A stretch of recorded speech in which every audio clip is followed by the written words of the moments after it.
Takže čaute ľudia, dneska vám môžem povedať, že budeme robiť domy od nubáka až po profíka. Takže začneme tým nubákom.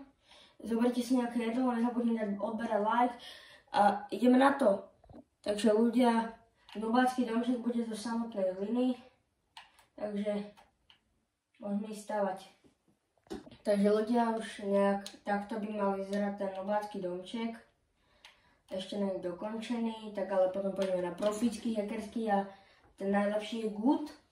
Takže dopozerajte to až do konca a poďme dokončiť tento nubácky. Takže medzi tým, keď stavám, tak by som vám mohol povedať, že ten na konci, keď bude dom, tak to bude podľa mňa asi, neviem, jak ho mám povedať. Podľa mňa bude celkom pekný, dúfam, alebo bude špatný grid. Nevadí. Idem dostavať tento dom a pôjdeme na proficky. Takže ľudia, ste pripravení na ten dom? Tak vám ho ukážem o 3, 2, 1. Tak to vypadá. Akože je to ten nubácky, tak ohodnote ho do komentárov a poďme sa vrhnúť na proficky. Takže ľudia, už som sa trocha rozstával a vlastne to má byť, že tuto bude ešte strecha a bude ešte druhé patro. Tak poďme na to. No takže ľudia, už to chvíľku je, len to budem musieť iba dostavať. Dáme taktok. Toto dáme zase taktok. Potom by som mohol rád, keby mi ho na konci ohodnotíte.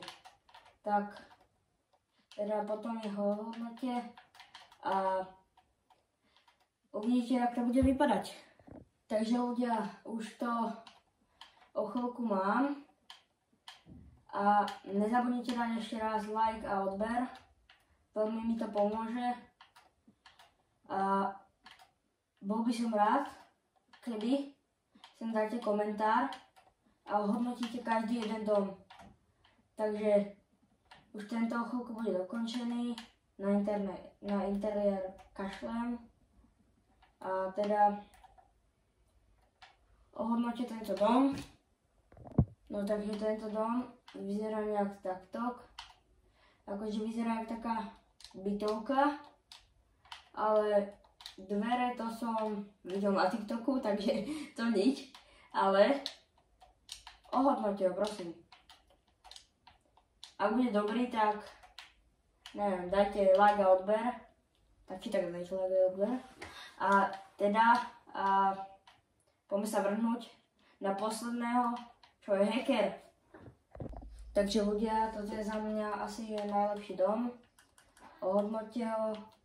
A toto je vlastne posledný dom. Kúpime sa na všetky domy. Tento je za mňa najkrajší, akože. No nie, vlastne tento je za mňa najkrajší.